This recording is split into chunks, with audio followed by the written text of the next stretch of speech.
And just give me a second before you introduce the players. There you go. All right, here we go. At the bottom right here, from BornGosu, our first Zerg of the day, this is Treetop. Drop top. Looking down from the top of the forest, up in the canopy. Gonna see what he can do up against his opponent. Up here in the top left-hand side, the first time we're seeing a non-mirror match. Up here in the top left, representing Confed, it is Puntakill. Not to be confused with Pentakill. No. Puntakill is a guy that kills people who gamble, I think is what he's trying to say. I was thinking more he kills someone by punting them, like the way you'd punt an AFL football or something like that, yeah. Okay, I was going full Aussie slang. For you guys aren't aware, a punter in Australia is someone who gambles, or someone that puts bets on a match in sports. So don't want to do too many Australian jokes because I do realize that you have a very international audience. My bad. A lot of Americans and Europeans out there. By the way, for you guys in chat who are on Confed, do you guys prefer to be called Confederacy or Confed? I like Confed just because, you know, it's the same as the tag there is and stuff, and just yeah. Let me know though if you guys are ever like, call us this instead. It sounds cool though. Let us know. I have a terrible memory and I always forget, even though I cast games from people from these clans every now and then. It goes in one ear, goes out the other. So shoot me any reminder if that's the case. But for now, this should be a good match as Zerg vs Terran on Odyssey, action-packed map. Yep, Odyssey, and also we're seeing, just to talk about the openers, a pretty standard opener for both players. We've got Treetop going for just hatch, gas, pull. No pull first or anything like that, so he's not putting on early Zergling pressure. And we just have a Reaper fast expand here from Puntakill. I'm interested into seeing what he does next. He's in the 21 supply, where we're going to either see like a second barracks or a second gas or something go down for him. I'm feeling like probably another barracks is in order here. The reactor goes down, and yeah, there it is. So he's going to go for the 2-1-1. Yeah, all right. Nice.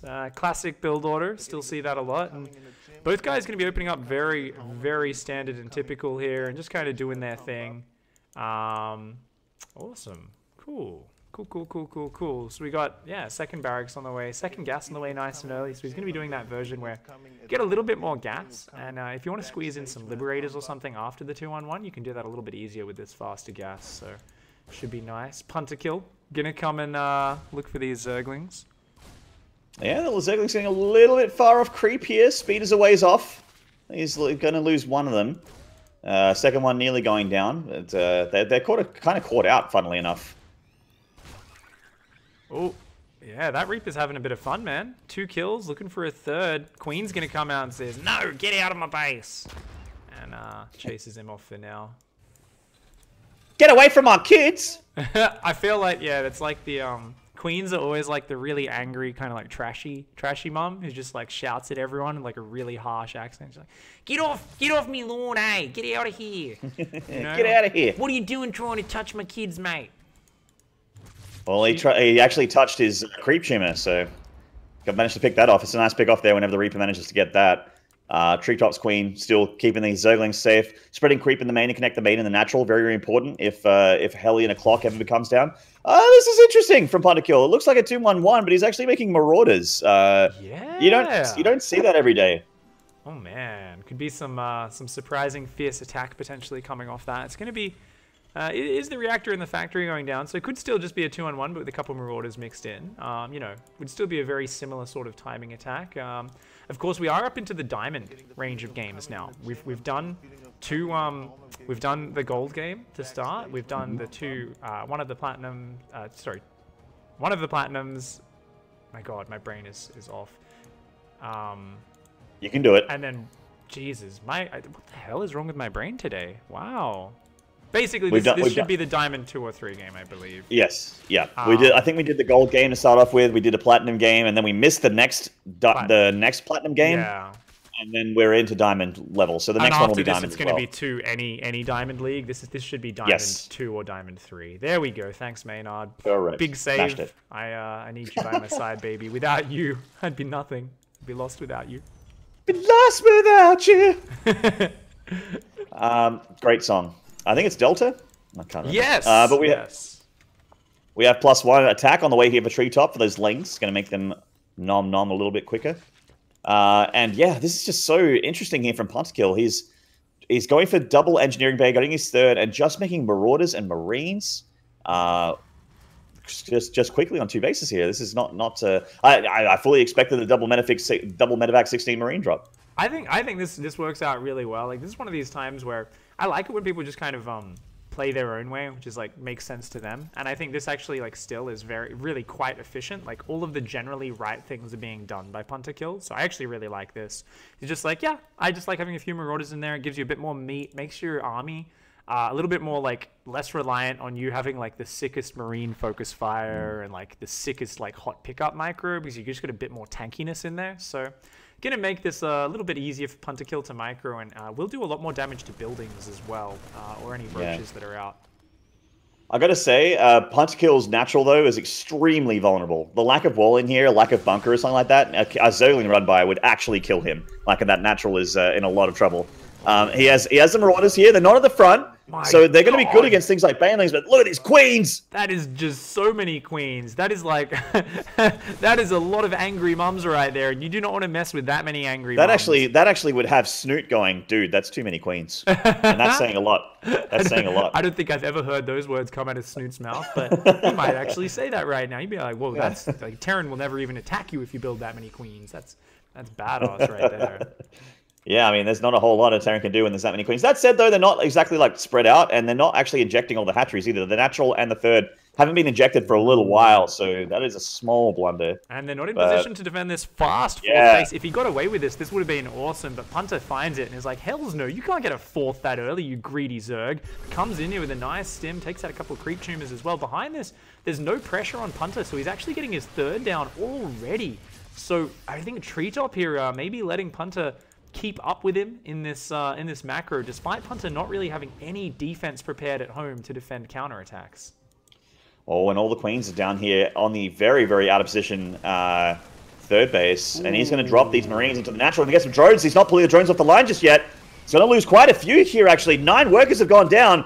Oh, does he pick up in time? He does. Only loses 1 Marine. Beautiful drop there. Woo!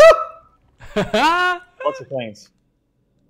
Sorry, that's my Terran got caught with his pants down scream. I do it a little bit on stream. Sorry. My bad. Every time there's a low hit point, like drop War Prism or a medevac as well, yeah, I suddenly become a very high pitched young girl with the tone of my screams. Yeah. Oh, come on, man. That was a manly scream. We got a stim here, and these queens off creep here, not transfusing each other. 3 of them go down. There's the transfusions, but oh man, he loses a lot of those queens. No. And the 4th is actually in trouble again. Oh, here come the Lings, though. Stand up for each other. Use band-aids on your friend. Those queens did not help each other out too much. They were too busy fighting with each other. And here comes another drop on the left-hand side. Punter's all over this game right now. He's a little bit supply blocked at home, and oh, nice pickup. Does save those Marines. And he's even going to re-drop them and take out yet another queen. Oh my gosh. Too many units going down. Yeah, he's going to get his drop deflected, but again, that leaves the 4th open. Wow. Treetop having some serious 1A syndrome here. He hasn't split up his units very well. Oh, these Banelings, though, do connect very juicily. They get a lot of those Marines, but again, the 4th has been killed, and he's on even basis with the Terran, which is terrible for the Zerg. And the Terran is at 51 workers, and now the Zerg has a good worker count, but he just doesn't have a 4th base. This is the point where you have 2 people pulling on opposite arms for so long as well. That is Treetop. You're going to be mad at this point. You're just like, oh, he's always where I don't have any defense. And I mean, Treetop here is just playing like, let's just build 1 billion hatcheries, 1 billion drones, make upgrades, and really macro up. But I think the lack of map vision is really what's hurting Treetop. He just doesn't have overlords or watchtower vision or anything like that on the edges. So these drops just keep on surprising Treetop quite a lot, and that's the big issue. But if he can get the creep out to the center of the map with just the sheer amount of macro coming out of Treetop in terms of the drone count, he could still get back in this game. The scary thing is every time Punter disables him here with these drops, distracts him, Punter's army is getting bigger and bigger. He's getting his upgrades towards 2-1. And Treetop, he's been building so many drones. Only now is he committing to that army, and he's got to do it fast for him to be able to stop this massive bio push coming across the map. I think the one thing that's going to go well for the Zerg here is that Punter hasn't actually been making Widow Mines. He's been making tanks out of his factory, and he's just going straight bio now. He has a Liberator and a Hellion, because why not? But the lack of Widow Mines, I think, is actually going to hurt him as this game goes forward. We're seeing Corruptors on the way. We're seeing Blings and Banelings. And yeah, Marauders are good against tanking Banelings, but I really think you need that splash damage if you want to be able to fight this army. He better have He's some still great producing splits. tanks. This is a massive amount of Zerg. Only 15 Banelings, but oh, if he goes on creep, he's going to need the sickest splits. Punter pre-spreading really well. He realizes the threat he's under. Here comes the flank. Banelings from the left going to find a juicy Marine connection. Couple of splits from Punter, but his units are starting to get cornered there. Ooh, a lot of the Banelings do go down. The units stimming back in from the north side. Punter actually handling this fight way better than I thought he would. And at the end of that, not enough Banelings. Treetop takes a lot of damage there. Yeah, the sheer bio counts and making sure that those Banelings didn't get critical connections have left this game open for Punter to get this hatchery again. And down it goes. Ooh. Luckily for Treetop, there is another 4th base for these drones to go down to, but not before he loses a bunch of them to this bio. And this is looking very nice now for Punter. +2 attack about to finish. +2 armor is on the way as well. Those Corruptors as well going to be taking a lot of damage from these Marines. They're starting to hunt them down. Jellyfish don't know where to go. Oh man, the Corruptors are so important and they're dying here. Bunch of Overlords getting tagged by these Marines somehow as well. And here comes a Ling and Baneling count. They're getting in there. There's a nice connection, and they do get deflected. The Corruptors taking out the Medivacs as well. Oh, Widowmines! Rip. Revenge of the Widowmines going down there. But at the end of that, the 4th base does go down for Treetop. But once again, the power of that macro has a new 4th base ready. Is going for Infestation Pit. Is just trying to rebuild the units. Is he going to be able to stop another push, though? Punter, being very clever, rotating sides, knows he needs to push the left now. He's aware of this base, and he knows there's no creep spread down this side. So this push is going to be a lot easier for him. Yeah, all of the army of Treetop is actually on the very, very, very opposite side of where this attack is happening. He's not thinking about this 4th base, and it is his most vulnerable and most important part. The Infestation Pit is actually at the being built at the front here of this 4th base, and he gets taken down.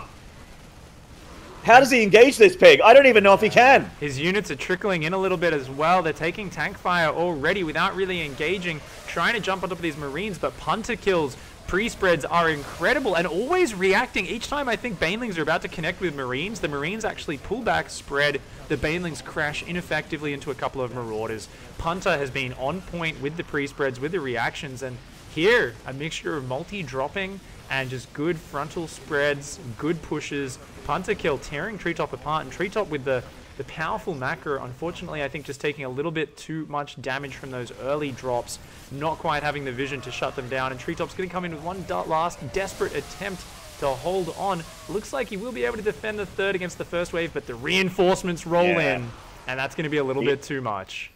Yeah, man, you can see that trickle of yellow is just coming across the map here, and he has not taking his foot off the gas pedal. He is just going to keep the pressure on and make this Zerg tap out with the GGs. Free-splitting his units a little bit here, but the Banelings are rolling in. There is just too much Terran on the dance floor.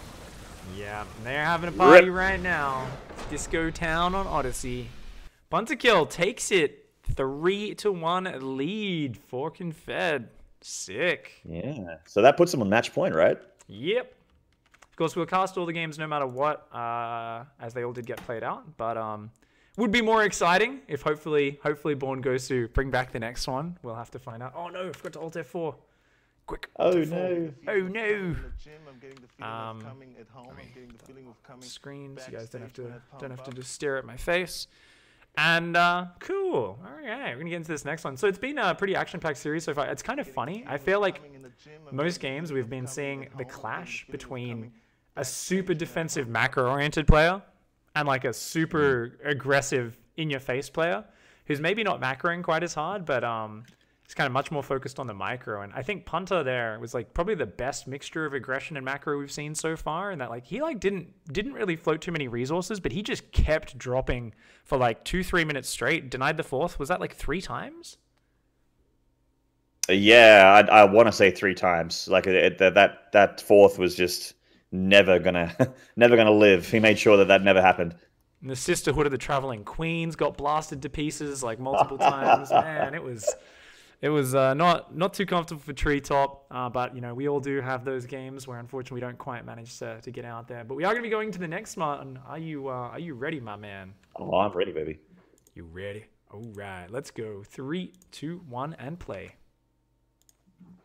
Alrighty, in the bottom right here from BornGosu, this team needs to pull their socks up if they want to win this one. This is Furkrag. Every time I see Furkrag in my chat, there's just something about pronouncing Furkrag. Like, it feels like you're saying something dirty in Norwegian or something.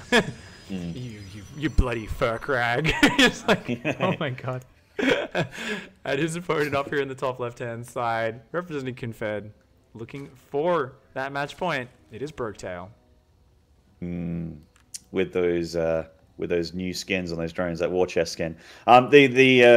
I mean, to give you guys an idea of the tier of sense of humor that Pig and I have, I literally giggle every time I go to a restaurant and a waiter says "kumquats." Like if he's talking about a meal and he says "kumquats," I will laugh in his face. Like it's my sense of humor stopped developing when I was 16, which was literally half my life ago. And it was about 14 for me, I think. Yeah. Unashamedly enjoying the very, very childish humor. That's why we get on so well, Maynard. That's right. We're both big kids. We're kids inside adult bodies. It's for damn sure. Yeah, I think that's the best way to put it.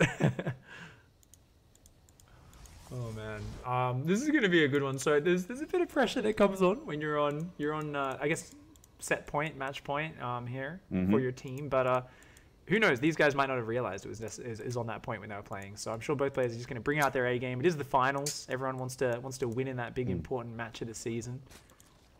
Yeah, it looks like they've been playing between patches as well. So this thing's been going on for a little while, I think. The war chest wasn't around when Sequencer was around, so it's yeah. So the series has been traveling over time. I think they just stuck on the one map pool, right? Because we haven't seen okay, or anything. So I think they just keep the same map pool throughout. Just yeah, that makes sense. Yeah, just to avoid. So it probably was all played together. Yeah, because sometimes otherwise maps come out and you get played on some really weird map and you end up with some games where people get pretty angry about some abuse or something like that. So nice to have a bit of consistency, I guess. That's right. I wonder if anyone's going to get angry over those purple banelings that everyone seemed to have a problem with. Yeah, people were not happy about that one. No, they were not. Understandably so as well. They were pretty hard to see. And, that probe's going to go down. Furkrag does see the third base going down, though. I'm pretty sure he actually spotted it. Yeah, he did. I mean, he saw the probe, so he knew that was what was happening.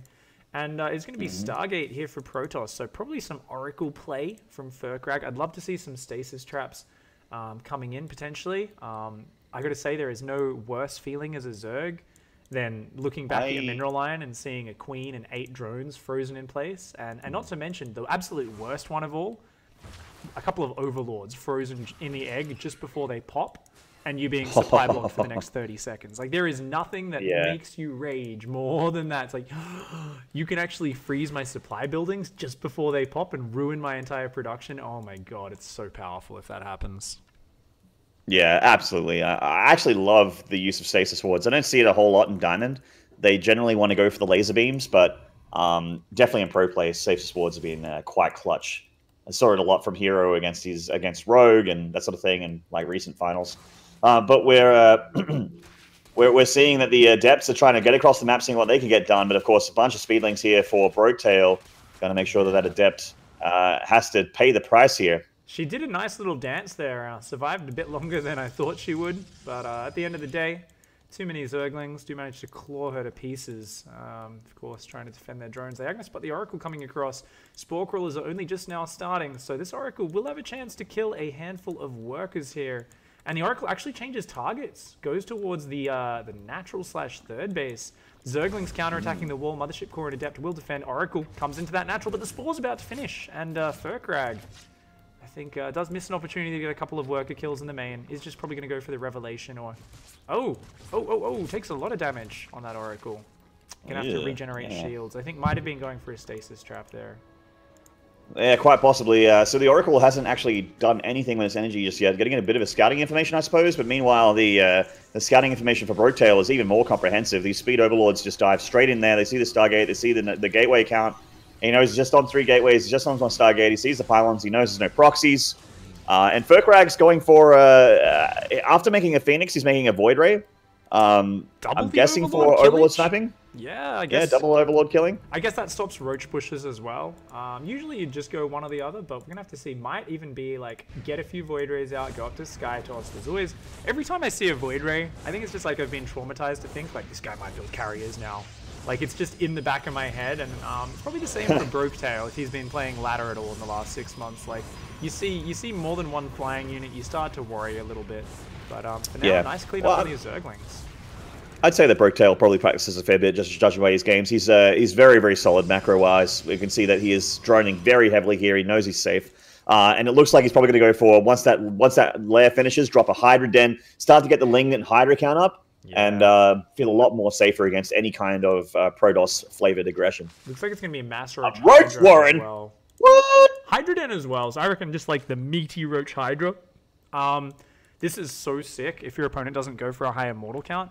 I feel like it's really good in the meta now, right? Because everyone's like, oh, Zergs just make Hydra Bane. I just need to get like Storm and Archons and like this sort of stuff out and counterattack with charge lots. And you'll see people just like not getting a lot of Immortals anymore because they're not as powerful versus the Immortals, right? But I feel like you do this Roach Hydra and it's like so good because of that. Unless you run into someone who's just an old school guy who likes to build 2 Robos, get out 8 Immortals, and then your Roaches are just like the dumbest looking unit ever in a frontal fight. Like they just run in and disappear before they even spit a single shot off. Like Immortals slay them so hard. And Furkrag's transitioning into Charge Lots and Storm Archon, I think, by the looks of things. He's going to need to saturate that third base, which is up and ready. As the Zerg needs to start looking at the fourth base at this time of the game. 1-1 and Hydra speed about to finish here for Confed's Broketail and Roach speed at the same time. This is so cool to see Roach and Hydra come down. And we see that the Oracle saw the Hydralisks, but I don't think he's seen, hasn't seen the Roach Warren just yet. Yeah, and this could be a very scary timing attack since Broketail did have a pretty smooth opening. The Oracle hasn't really put a dent. Void Ray is not going to do a lot if there's Roach Hydra. The Phoenix isn't going to do much. So it's all really now about the Storm, the Immortals, the Charge Lots. And right now, look at the army of Furkrag. It's a couple High Templar. There's the first Immortal on the way, the second Robo on the way. This is all the right stuff. The question is, can Furkrag get it up in time to actually defend the attack which will come? I think a big part of Furkrag's play here is going to be when Broketail pushes out, he's got to get in the main with a Warp Prism, warp in around a Charge Lots, and force the army home. If he can buy himself another like 30 seconds or so, then I like Furkrag's chances of hanging on. Because if he gets 6 Immortals, if he gets Storm up, like 4 or 5 Storms, a couple Charge Lots, he can just take a 4th base and get out of control. But if he gets pushed just before he hits that count, then I think Broketail will probably break him. Yeah, very, very true. With the Roach Warren being dropped down, which was cool to see, we haven't actually seen any Roaches. He's just been making pure Hydralisks for a while here.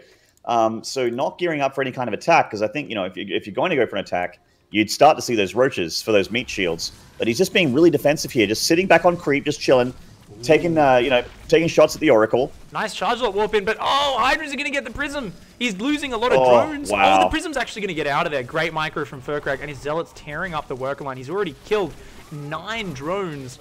Ooh, very nice. And that buys that time I was talking about. Check it out. 4th Nexus is on the way. The Immortal count's starting to grow. Archon's warping in. The High Templar are getting closer to having 2 Storms ready each. They're going to have that up in about 30 seconds or so. And this is the point where Furkrag gets out of control. So I think Furkrag here, he's got one important defense, and that's against the massive Hydralisks and Roaches coming across the map. If he can hold this, he's going to get out of control, and I think Broketail won't be able to keep up. Yeah, and as soon as I saw those 15 Roaches on the production tab, I'm like, okay, Broketail's had enough sitting around. He's looking, he wants something to die now. He gets that Oracle. It's a nice start off to the it's a little bit of extra damage that he does take out. Furkrag does have a lot of pylons in a concave here with a couple cannons and Storms, and this is going to be a little bit rough here. Huge Storm to start off the engagement there on the Hydras. The Charge-Lots were distracting Broketail at home. Couple more Storms landing quite decently. Overcharge and Cannon's going to do well. The Mothership Core, unfortunately, going YOLO into her death, but this is looking good for Furkrag so far. The Roach Hydra's been thinned out a little bit. He needs to at least take out the 4th base. Broketail using some great positioning here, but if he clumps up for those Storms, that's where things go wrong for him. Yeah, the roaches can live through the storms, but the hydralisks are made out of paper, and they certainly can't. So he's starting to lose his meat here for these hydras. The roaches need to get up the front and start tanking a little bit here. Maybe trying to snipe some High Templar or something. These storms are just doing so much damage against Brotail. He is starting to get a bit of position now that the cannons are gone, but still, he doesn't want to overcommit into this Protoss army. I think Furkrag has the numbers, but he's got to jump on this decisively. He's bleeding out units a little bit right now, and that unit count of Brotail is actually growing. These Zealots just keep bleeding out. He's got to use Guardian Shield and just jump on this. He's got no more Storms left. The Immortals are getting trapped behind each other a little bit. Some sick force fields coming down here for Furkrag. But I love the positioning from Brotail. He keeps not overextending, and he keeps this core of Roach Hydra alive. And if he gets the right positioning, he's always got a chance of breaking this. Oh, the Void Ray coming in and dying immediately. There's a +2 Hydralisks do a lot of damage. And yeah, I mean, this Immortal count is incredible for Furkrag, but he needs something to wrap around, maybe like a big Zealot warp in or something, and he does actually have a bunch of Zealots in the middle line being warped in here. They need to get on top of this Zerg army to keep these Immortals alive, doing damage safely from the back line. Oh, and this is where Brotail overextends. I think he commits a little bit too deep, wanted to finish off the Immortals, and Furkrag's patience paid off all suddenly. Half of that Roach Hydra just got obliterated by the Zealot flank, and all of the Immortals suddenly being able to shoot at the same time, and now Furkrag's held on. The 4th Nexus is still alive, but Brotail's going to try and take that down now. He's going to jump on top of it. Yeah, the consolation prize is this 4th Nexus. He was trying to go for the win there by going in for the 3rd Nexus for that for all those pylons and for that production facility and trading with the army, but he does do damage to the Protoss by getting that 4th Nexus. You see that he has his 4th hatchery up, but he's not saturated it with drones. He hasn't made any drones for a long time now. He's only on 48 workers. So this is pretty all in here. Like, he just has to kill. Yeah. So it's kind of good for Furkrag to be as patient as he is being right now. He's got a few more High Templar up, so he's now got 4 Storms in his army, about to warp in 2 more Archons. Still got 8 Immortals with +2. Massive Storms landing on this army. Brotail's ball of mostly Roaches is just going to get smashed to pieces by these Immortals. Remember, Roaches don't have very high damage, and you know, Furkrag being very patient, but I feel at this point Furkrag could just move over the top of this. The quality of his army is just so much better right now. Yeah, he's out of Storms, but he's just got so much beef in here. And Brotail, I mean, he's in too deep, and he's trying to keep up above his head instead of going under. But unfortunately, he is starting to go under here as the game goes forward. And that's Furkrag. Exciting. BornGosu, Yeah, look at this Immortal count. Oh man. This Immortal count. This is just, yeah, you're absolutely right. When you have 11 Immortals, Hydras aren't even scary anymore. There's a reason they're called Immortals, Maynard, and that's because they don't die. They gotta live up to their name. They just, I mean, I don't think he's lost many Immortals. Do you know what the hotkey is to show the units that have died in the game? Because I'd love to bring that up here. I'm trying to remember what it is. Someone in chat let me know for Game Heart what that hotkey is. And oh, Brotail using that positioning. The Zealots in the main still wrecking Brotail at home, but Brotail's managed to lure the army over to the 4th. He's going to get the 3rd Nexus. Oh, one Immortal does go down. Apparently an Immortal doesn't beat 26 Hydras and Roaches combined. It's probably for the best. Yeah, probably makes the game fair. And oh, Brotail's coming in with this positioning. Can't engage that army still. There's just too many Immortals. But look at this army on the bottom is going to come through, taking advantage of Furkrag being out of position. And Furkrag's panicking a little bit, getting pulled this way and that. And suddenly, is Brotail going to make this happen on 52 drones? Furkrag, I feel like he could have fought this army so many times, but wasn't quite decisive enough. And now, oh man, Brotail finding the openings. The Zealots at home getting cleaned up. This Roach Hydra, just persistence from Brotail. If he wins this game, that is going to be absolute madness. And yeah, I mean, Furkrag, every time he moves his army out, Brotail is where the army is not doing damage. The Nexus gets killed there, no cancel, and they are still in the main doing damage. The main looks like it may go down as well. Oh man. Oh my god. And that army at the 3rd just escapes. The army in the main going to depower everything. Furkrag, he's got the one control hotkey F2 sort of syndrome going on here. Yeah, just not splitting his army up at all. And now, because of that Brotail, it looks like Brotail might be able to seal the series here for Confed. And that would be pretty massive here. The Immortal's going to finally make their way back, but even one of those is going to fall in the process. The 3rd Nexus going to go down without a cancel for the 3rd time. And Furkrag is in a lot of trouble right now. Still has this scary core. If he lands the right storms, remember, it is still possible, guys. These are Protoss units. And you know, you know what we say about Protoss units? Fucking lasers. They're pretty good. Yeah, fucking laser beams, man. The Storms, yeah, the Storms and Immortals could still pretty much beat any army, but the thing is, Broketail is not fighting. Yeah. He just doesn't fight the army. He just attacks wherever it's not. And this army, if it splits up, it's not powerful anymore. Like it needs to be together to be powerful, which means that he needs to rely on static defense, wall-ins, overcharges, that sort of thing to be able to deal with this. And his Mothership Core is just in the main with a bunch of pylons sitting there chilling. And he has all of his production unpowered, except for 2 gateways here. Oh my god, the Storms just obliterate the entire army. 1 Immortal goes down for about 45 Roaches and Hydras. Broketail there with a little bit of a YOLO engage. Does get a counterattack in and kills almost all of the last probes, but sacrifices so many units to do it. And this is a little bit scary. Those Immortals are going to have their barriers cooled down. Furkrag is going to come back and clean these units up. Broketail is going to try and take out 1 Immortal for the trouble. Will he be able to get it? Just 1 Immortal will go down just barely. Yeah. 10 Roaches, 2 Hydralisks for 1 Immortal. That's probably the best trade Broketail can hope for right now, but he actually needs better than that. He's down in army supply, and Furkrag was way ahead, then way behind. Then he just landed the best Storms ever, and now Broketail's the one with the... He's still got an economy? But he's got a scrappy little army. It's not very good. A few Roaches, few Hydras, few Zerglings. I think Furkrag might just go for 1 big push and kill him. Yeah, he's going to try to. I was going to say that the Zerg at this point just needs to sit there and make units. The Furkrag sitting back and trying to macro up, I feel, is a massive mistake. Like, he's taking his time here. I've read Reddit before, especially on the All Things Zerg subreddit, and I'm pretty sure 8 probe economy for Protoss is equal to a 48 drone economy of Zerg. Oh, that is true, yeah. That is Protoss what I've learned from the... I always forget that they're imbalanced, my bad. Yeah, Protoss are imbalanced. It's unfair. So... Yeah, a bunch of Lings not managing to kill probes. Toss Imber. 8 workers equals 7 more than he needs, says Twitch chat. Twitch chat, sometimes you're all right. Sometimes you're all right. But yeah, I mean, Furkrag just sitting here is giving Broketail the time he needs to not lose this game. He's making his big army. He's has an economy, which is better than no economy. So as it stands, he's in a pretty good spot. The funny thing is, like, right? Like, if Furkrag, because he has this core of Immortals and Archons, it's like, this is the wrong decision to not push. But because he's just got this bank of gas, he can still make an obscene amount of Storms and quite a few Archons. And I feel like we might just see another fight where Furkrag's on like 90 supply against a maxed out Broketail and only loses 2 Immortals because of Storms. I feel like Broketail, he's got to be like really smart about this. Like, he's got to be like, keep doing the drops, the counterattacks, like drop like 10 Hydras in the main, like go for the production, you take those small trades, and you called it before, you're like, this army is not good when it's spread out. This is the sort of move Broketail's got to do. Roaches run into the third. If he can get his kill 4 or 5 probes, that's pretty good. Gets 1. Might get an Archon. That's worth it, I guess. An Archon for 8 Roaches. Yeah, get a Zealot as well and a probe. Not too bad. Zergling's going to try and counterattack the natural as well.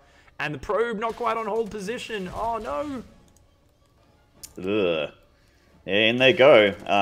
And again, this is just keeping Furkrag on his side of the map. He's not attacking the Zerg right now, which is exactly what Broketail wants. Little squad of Muters would be another cool way to hit the economy, like, really easily. Yeah. I guess just mass Hydra is really the answer. Like, once you hit a certain amount of Hydras, they have such high damage, even with Storms shredding them. As long as you're kind of spread out with them, you come in from like 2 or 3 angles or a full surround. Even with Storm Immortal Archon, like, you will shred the Protoss army just as fast as it shreds you. And with the numbers we're looking at, yeah, Broketail will win those sort of engages. But I mean, got to be careful. Got to be careful. I think Furkrag's muscle memory is just kicking in here. He's not, because he's making probes. Like there is no chance in hell that these probes change the outcome for him. I think he's realized, man. There it is. Yeah, there it is. 8 Storms, 9 Immortals, 4 Archons, a Warp Prism which will be able to warp in maybe another Archon or 2 as we go. That's about it. Up against 41 Hydras and 8 Roaches. How powerful is Protoss? Let out your tears. Let out your Bible thumbs, Twitch chat. We're about to find out how good Storm is. Oh. Yeah, here it comes. So there's a lot of Zerg. Oh. The good surround. Good angling from Broketail. Broketail manages to turn around what I could have sworn was a lost game. Holds on in the end. And that was very impressive. That's going to be a 4-1 victory for Confed. That was a very impressive play. Taking down the BornGosu champions of the last CTL season. Furkrag's in chat. He's like a little bit upset with. He's like, oh man. I feel. Sorry, Furkrag. I've played too many games like that. You were playing a perfect game, Furkrag, but yeah, there was that point where I've done the same thing so many times where you're like, well, I've just got to defend, and then like that one really brutal counterattack gets in, and like you just get so thrown off your game, and it's really, really tough. But I got to say, massacring that maxed out army was still so impressive. I was like, oh my gosh. The Storms just killed like a full maxed out army, almost killed the second maxed out army as well. Like, not a bad attempt. Well, I think if anything, you can take the lesson from this game, Furkrag, that if you're on 8 probes, probably just attack. I think that's a good lesson. I'm trying to let it. So we are getting the next replay up because we're doing all the replays. Thank you everyone for tuning in, guys. This is the Chobo Team League Grand Finals. This is an amateur league. We've been working through the league, so we are up to set 6 is the next one. And then the final set, which is of course the Masters one, will be a best of 3.